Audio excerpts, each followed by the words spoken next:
First, I want to extend the words of welcome and the announcements just for a moment. It's appropriate. The last time I did a series of sermons, as we're doing now, on the church was in August of 1989, just before we actually launched our first morning service.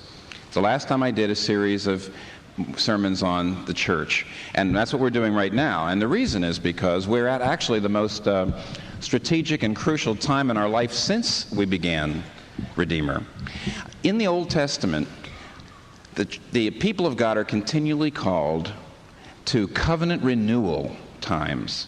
A covenant renewal is going back to the original calling, the original commitment, and renewing the commitment. And there's always something old because it's covenant renewal, but it's also something new, because it's covenant renewal. And what we're doing at this time, over the next 3 weeks, is we are trying to marshal and mobilize our people to recommit ourselves to the vision of Redeemer, which in 1989 we said was this: we're not here so much to build up our church as to build up our city. And though God has really honored that commitment a great deal, and you can see, look at everybody here, we are making a change. We are going to reach our vision, we're recommitting to our vision, but we're reorganizing. And we're seeking to begin two new structures. The first is, we are going to become a church that meets, first of all, on the west side as well as the east side, but we're going to become a church of multiple sites, a single congregation meeting many places. So we combine both the strengths of smaller worshiping communities with the strengths of a very large church. And the second structure is we are going to form an urban church development center so that Redeemer at last can use what we've learned to serve New York and other churches in other cities by planting hundreds of new churches in New York and other cities. In order to do that, the people of Redeemer are going to have to step up into heavier leadership responsibilities and to greater financial commitment. So over the next 3 weeks, you're going to be getting, in order to understand what this covenant renewal is, you're going to be getting several pieces of literature, most of which, every word I have written, they're really for me, though very heavily edited by some people who I will not name. Incredible numbers of passive constructions have been edited out of my words, but they're my words, and they're all coming to you. And what I'm going to be, listen, you're going to get a lot of information, and I am personally begging you to read every word of it. For 3 weeks, 22 days, it climaxes March 22nd. You're going to hear about the needs, you're going to hear about the vision, you're going to hear about the way to give to it, and you've never gotten any kind of blitz like this before, and you never will again. Why? I do not apologize. For these 3 weeks, and it's not very long, this is a unique time in the history of our church. We're going to talk about these things so that you all have ownership, so you know what it is, so you can be involved. Most churches, when they raise a capital funds, several $1 million, they do it to get a building to establish one good gospel-centered church. For the very same amount of money, we're offering you an opportunity to create a structure that would actually establish hundreds of gospel-spreading churches. Same amount. So it's really, in some ways, a no-brainer. It's a tremendous opportunity, but in order to understand it, in order to have a no-brainer, you have to use your brain. So therefore, I ask personally that you'll read every word that comes. Okay? Thank you. Now, let's continue with this series on the church. And today we read this passage out of the book of Acts. Acts 20. This is Paul, talking about Paul. And that's St. Paul, when he had said this, he knelt down with all of them and prayed. They all wept as they embraced him and kissed him. What grieved them most was his statement that they would never see his face again. And then they accompanied him to the ship. After we had torn ourselves away from them, we put out to sea and sailed straight to Kos. The next day we went to Rhodes, and from there to Patara, and we found a ship crossing over to Phoenicia and went on board and set sail.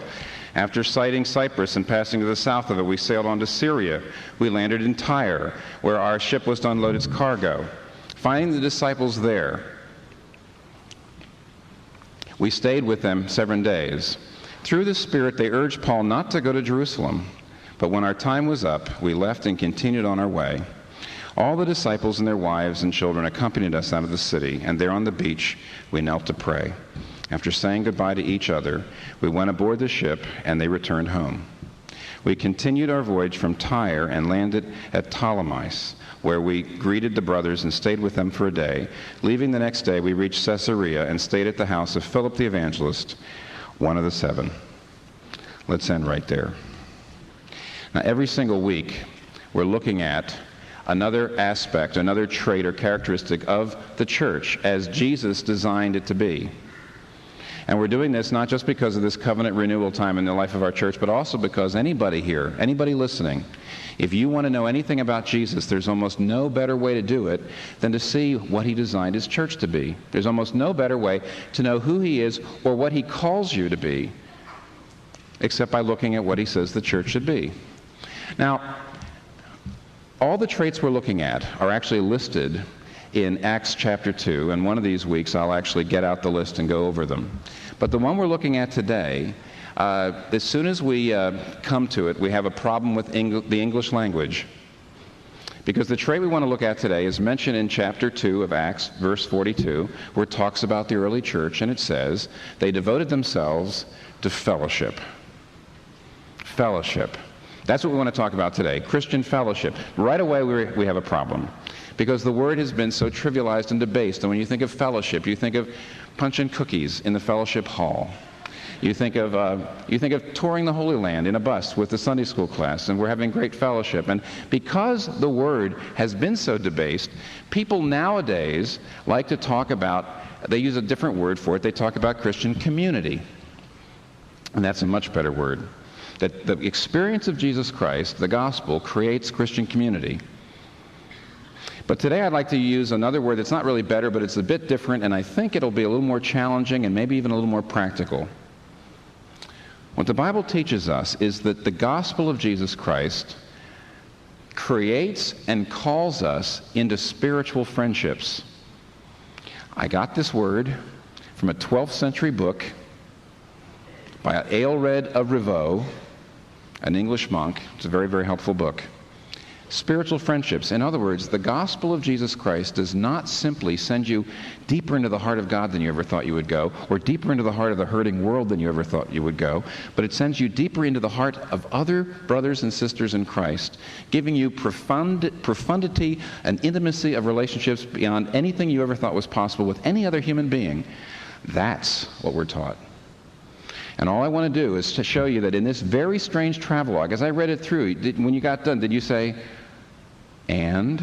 I mean, when you read this, you say, what is this about? This is just a travelogue. What is this? What's going on here? But in the travelogue, this is all about friendship.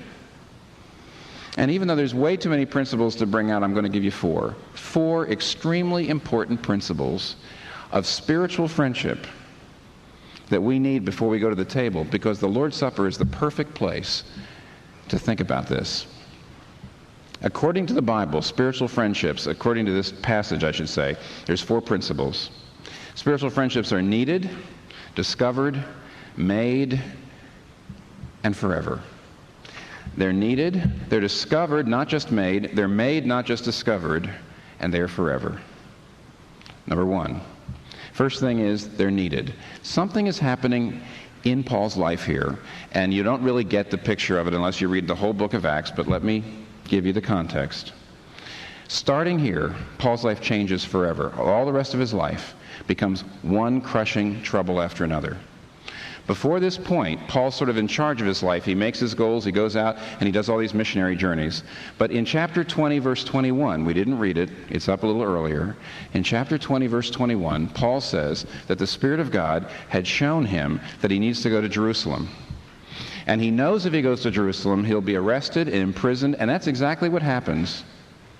And in the rest of his life, it's just one trial after another trial, a narrow escape, an attack. His life is in danger, one more narrow escape, and he's totally out of control. His life is one more crushing trouble after another. And starting here, you will see that he spends an enormous amount of time with friends. Look carefully. Everywhere he goes, he's surrounded by his friends. They walk with him to the beach. They walk with him. He's spending hours and hours and hours weeping and discussing and talking and arguing, as we're going to see. On and on and on. suddenly he begins to swim in friends. And what does this tell us? Here's the first lesson. To need and to want deep friendships is not a sign of spiritual immaturity, but of maturity. It's not a sign of weakness, it's a sign of health. When Adam was created, in Genesis 2, we have one of the great theological weirdnesses in the Bible. Because chapter 3 is when sin enters the world, and all bad things happen from Genesis 3 on, all the bad things. But in Genesis 1 and 2, we see humanity before the fall, before sin, when everything is great. And as a result, all the way through those first 2 chapters, we see God saying, it is good, it is good, it is good, it is good. But suddenly, we get to one thing before sin comes into the world, which is not good. One thing that God says is not good, that Adam is alone. Now, here's what this means. Adam was not lonely because he was imperfect, but because he was perfect. The ache for friends is the one ache that is not the result of sin. Every other ache, every other longing that Adam ever had, that human beings ever had, the hunger ache, the sickness ache, the guilt ache, see, the lack of meaning in life ache, they all come from sin. This is one ache this is one ache that is part of his perfection. Adam could not even enjoy the paradise. God made us in such a way that we cannot enjoy paradise without friends. God made us in such a way that we cannot enjoy our joy without friends. Human friends. Adam had a perfect quiet time every day. 24 hours, you see. Never had a dry one.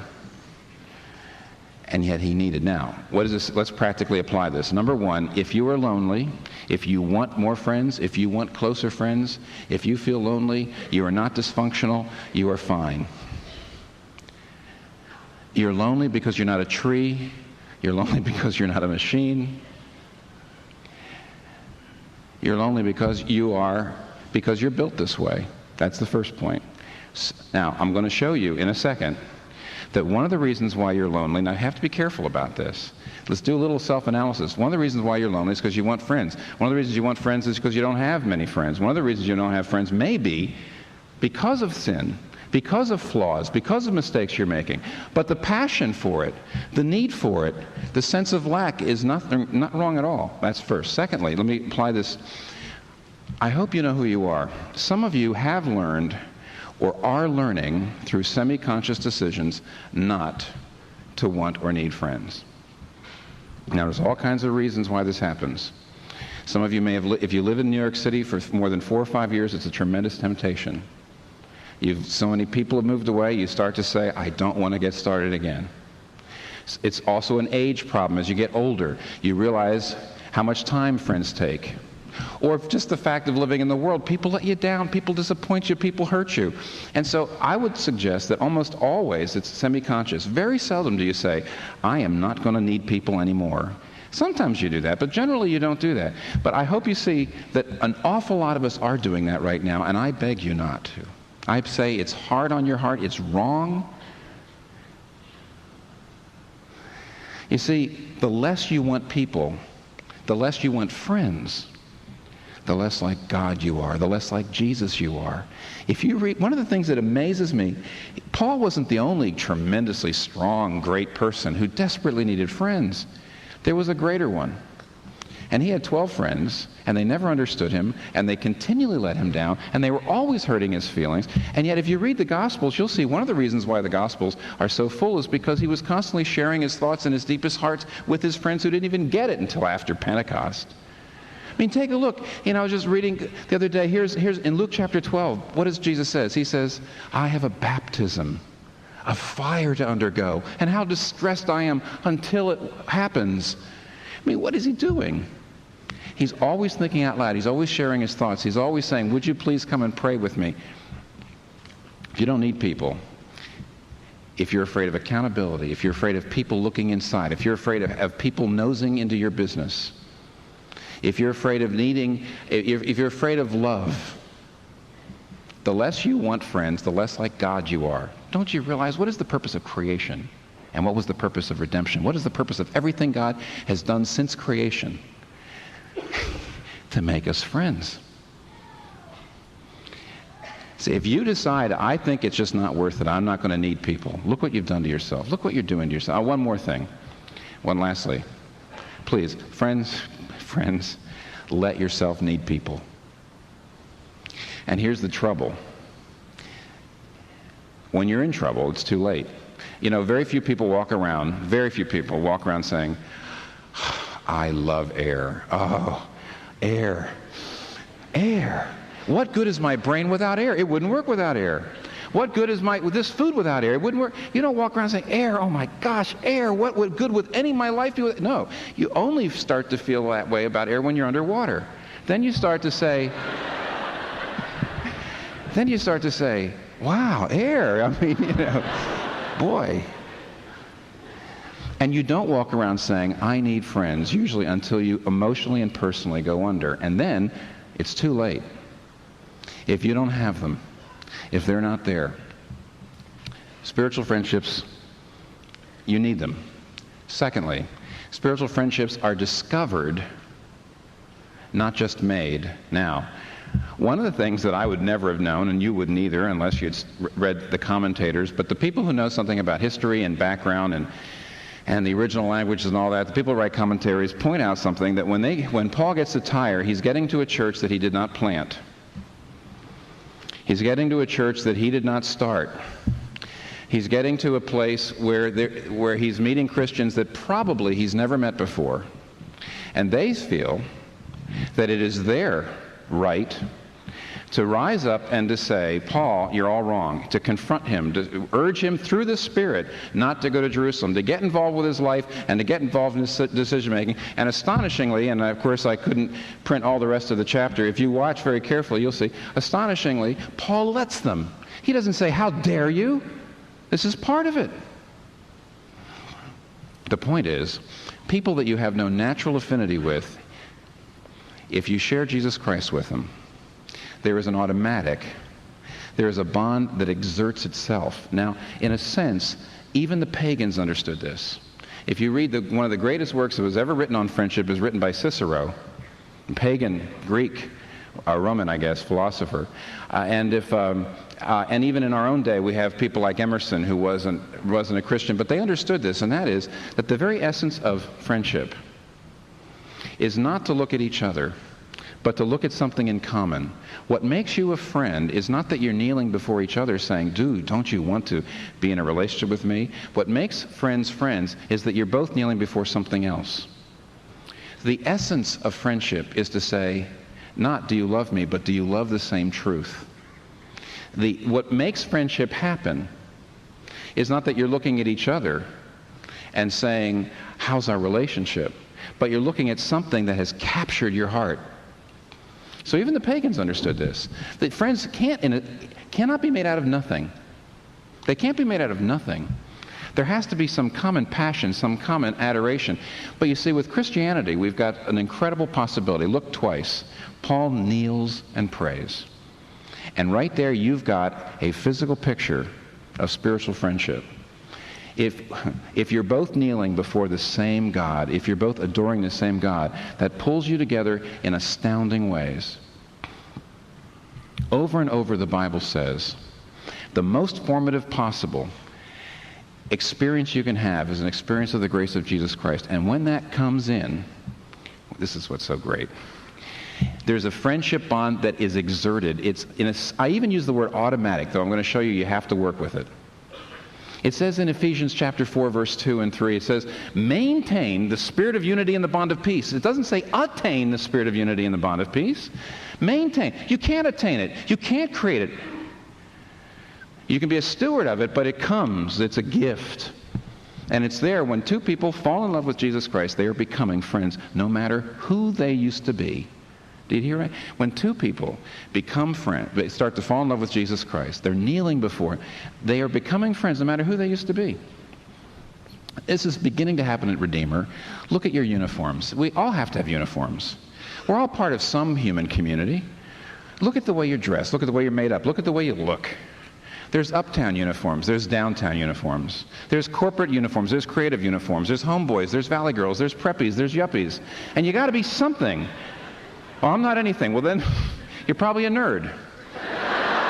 But Tom Wolfe, some years ago, wrote this great story about the fact that when the Vatican brought their treasures to the Metropolitan Museum of Art, you have to have a kind of supper. You have to have a big meal at the Met. And the people who brought... So the trouble was, the people who brought the art were priests.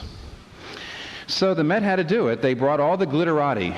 You know, the glitterati, the people who run the museums, the people of the art world, the people who are successful in the art world, you see, the glitterati. And they had them sit down, and at the meal, they were seated like this: glitterati, priest, glitterati, priest, glitterati, priest. And Tom Wolfe said at one point, a couple of them did get out to go to the bathroom or something, and on the way back in, one was heard to say to the other one, "My God, who are these people?" And you see, that's New York. We see each other on the streets, but we live absolutely parallel lives. We would never want to know somebody who wears that kind of tie. But when Christ happens, you know what's going on? You don't. If you're a glitterati, you don't stop dressing chic, but you're not kneeling before chicness anymore. You're not kneeling down and worshiping chicness. You're kneeling down and worshiping Jesus Christ, and that makes you a brother or a sister with the nerdiest nerd who loves and is kneeling before the same thing. It means that there's a bond there that you don't have with what used to be your own people. You're a Christian first, and you're anything else second. It doesn't matter who your ancestors was. It doesn't matter your race. It doesn't matter your experience. It doesn't matter whether you've been through Vietnam or World War II or the Depression or the divorce culture. It doesn't matter your age. Spiritual friendship is discovered first. Now I got to move on. See, in other words, there are possibilities for getting on inside the Christian church with people, between people, friendships that outside the Christian church would be impossible anywhere else. And the Bible over and over again, I don't have time to go into it now, says that this is the test that you have experienced grace. If you've experienced grace, you find yourself not just sort of getting along, but coming to love people that before you would have never wanted to even spend a moment with. Never. That's one of the ways you know that something's happened to you. And if it isn't happening to you and you can't give me a list, what's it mean? Here, let me make this application. This is one of the reasons, this second principle, that friendships happen. They're not something you can create de novo. And they come from what you're in love with. And they happen with people who are most in love with the same thing you're in love with. As a result of that, this is one of the reasons why a lot of people have very few friends. C.S. Lewis, in his book, Four Loves, puts it this way. He says, if you want nothing but approval, if you want nothing but friends, you'll never have friends, because friendship is always about something besides friends. He's got this great spot in his book, which explains why some people, and probably some people right here, find that they don't have much in the way of friends. He says, that is why those pathetic people who simply want friends can never make any. The very condition for having friends is that we should want something else besides friends. If someone asks you, do you see the same truth? And the honest answer is, I don't care about that, I just want you to be my friend, then no real friendship can possibly arise. There would be nothing for the friendship to be about. Those who have nothing can share nothing. Those who are going nowhere can have no fellow travelers. But let me get it down to Christianity. One of the reasons why you don't have more friends is because your friendship with God isn't passionate, because you're not kneeling on the beach, because His love is not just overwhelming you. One of the reasons why people come to certain folks and open up is because there's a poise, there's a peace, there's a love, there's a joy, there's a vitality that comes from their friendship with God. You're not attractive unless you have friendship with God. Here's the great irony. Make friendship with God more important than friendship with people. Get in with God more than you want to get in with people, and people will come and want to get in with you. Spiritual friendship is discovered, not just made. Then thirdly, spiritual friendship is made, not just discovered. Now, somebody says, isn't that a contradiction? No, it's a tension. But if you look here, you will see that these friendships take a tremendous amount of work. In a sense, the gospel gives you the raw material. I mean, you artists know this, you sculptors, God gives you the raw material. But then you have an awful lot to do with it. And if you look carefully, you know, the word koinonia, that Greek word that is always translated fellowship in the Bible, is actually means to share. Now take a look. Look with me and see if you want friendships, you have to share. You have to share. Look, number one, they share their feelings. Look at on the beach the first time. They what? They wept. They kissed. They embraced. Guys, you can't be a Christian.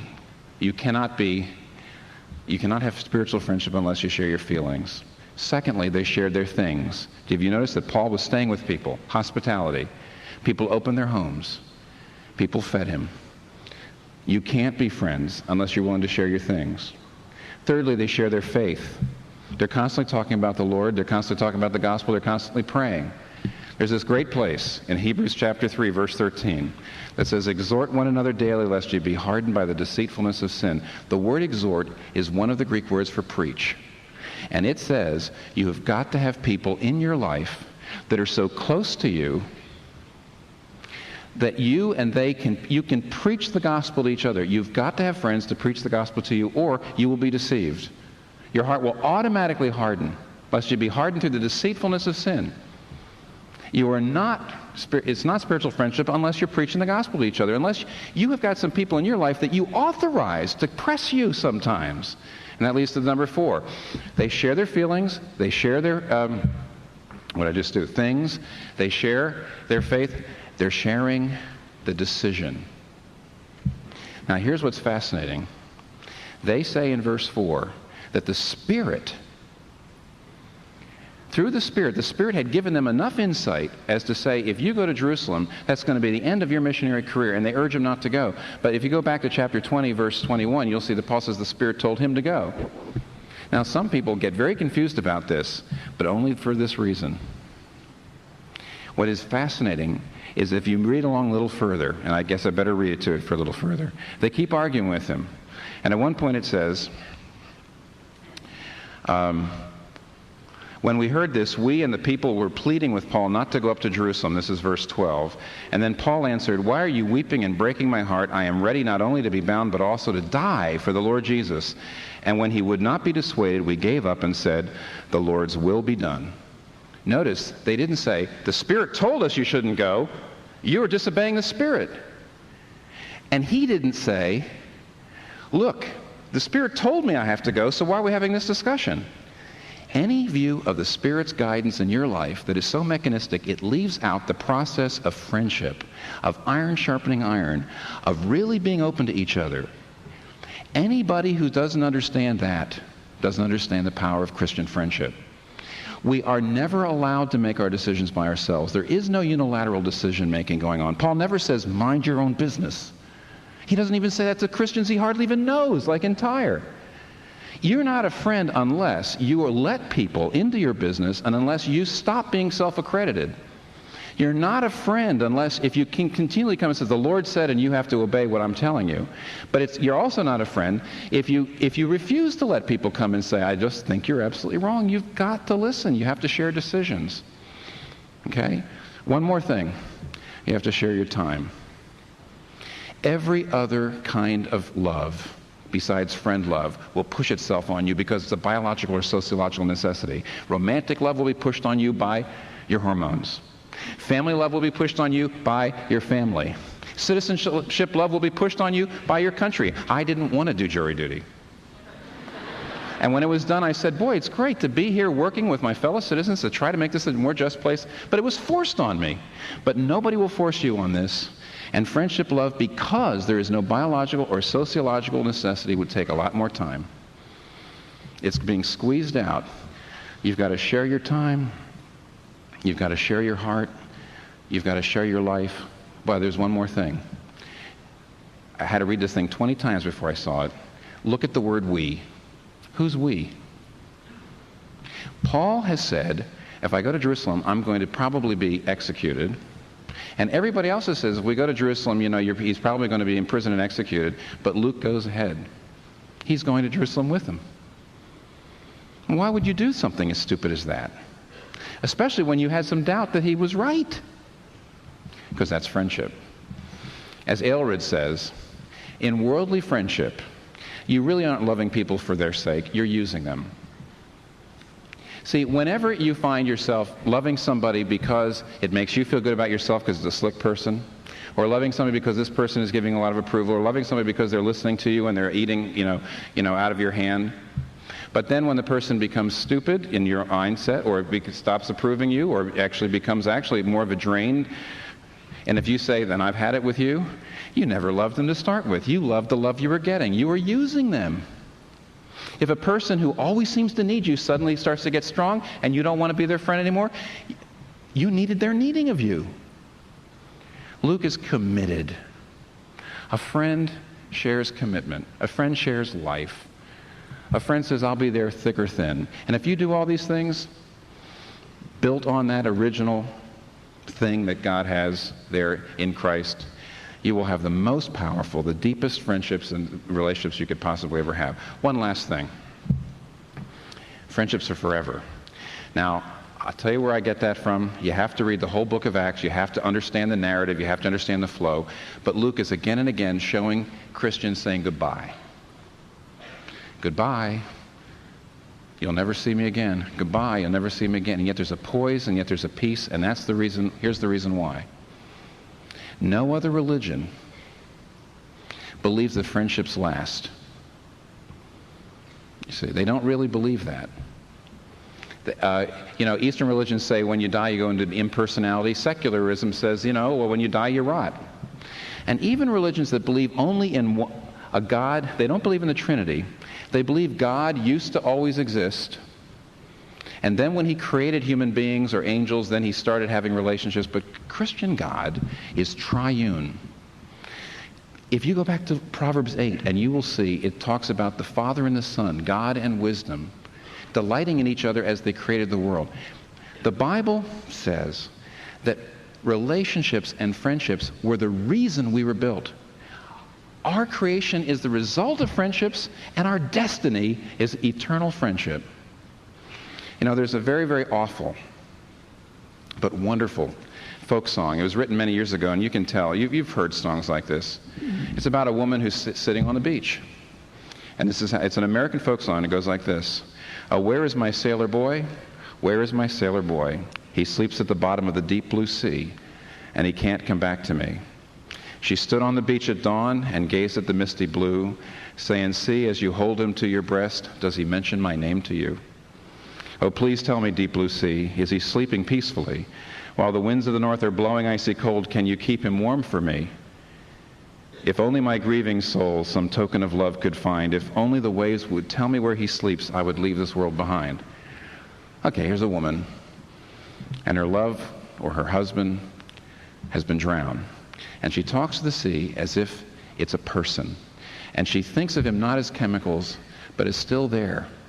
Somebody she wants to relate to. And she yearns for the idea of eternal friendship. But the chorus, every time, it's a great song because of the chorus, every time it says this. But what does the deep sea say? What does the deep sea say? It moans and groans and splashes and foams and rolls on its weary way. You know why? Because the sea isn't personal. The sea can't keep him. The sea can't hold on to him. The sea can't keep him warm at night. The sea can't keep him until she gets there. So she's on the beach, and she's the answer of the sea. I don't care. And yet when Jonathan Edwards was dying, and his wife was far away in Stockbridge, he was down in Princeton, this is back in the 1750s, he dictated a letter to his wife through his daughter Lucy. And this is what he said. Give my kindest love to my dear wife, and tell her that the uncommon union which has so long subsisted between us has been of such a nature as I trust is spiritual, and therefore will continue forever. It's two people kneeling on the beach. Behind the sea is a heart. All creation was about making us friends. All redemption is about keeping us, remaking us friends. And therefore, Christianity says life is about friendship. Go get it. Now, as we go to the Lord's Supper, here's what I suggest you do. Here's what we're going to do. This is a perfect time because the Lord's Supper is all about unity. Wait till you see what we're singing. First of all, I suggest if any of you have a friendship to repair, this is the time to do it. If you know you've done something wrong, if you know that you just have got to swallow your pride and go to somebody and make the friendship up, it is traditional. In fact, Jesus even suggests it. He says, if you know that you've got something between you and a friend, leave your gift at the altar and go. Now, this is a way of saying this: fast. In ancient days, they used to always say, I will not eat or drink until I get something done. Okay. If you want to really, really make a promise, don't take the Lord's Supper until you get your friend back. Abstain so that you can actually kind of strengthen your heart for it. And don't think of it as a failure, it's a success. Do you have a friendship to repair? Do that. Secondly, some of you need to just, in general, get rid of all of the hurt feelings and the fussiness and all. You know, our friendships are supposed to be about Jesus, not about, do you like me? How well do you like me? There shouldn't be all this intrigue. There shouldn't be all this awful self-consciousness. It wasn't long ago that a friend of mine who I've known for a long time called me up and said, you know what? For years I've been upset that I call you 5 times for every time you call me. And then I began to realize that our lives have gone differently. I'm a private person and you're much more of a public person, and I want you to know I'm glad you're my friend. And he took all this off of me. Because what he was saying is, what was he doing at that point? He was getting rid of the intrigue. He was getting rid of all the self-consciousness. He was starting to say, I'm full because Jesus Christ is my friend. I can love you better because I don't need you so badly. And you need to do that. Some of you, during the Lord's Supper, take the Lord's Supper, but at the same time say, this is the strengthen my friendship with you so that I can strengthen my friendship with other people. And some of you, by the way, who are married, need to ask God, show me how to make my spouse my best friend again. Or maybe for the first time. Oh, make this Lord's Supper about friendship. Friendship with Him. Friendship with each other. Let's pray.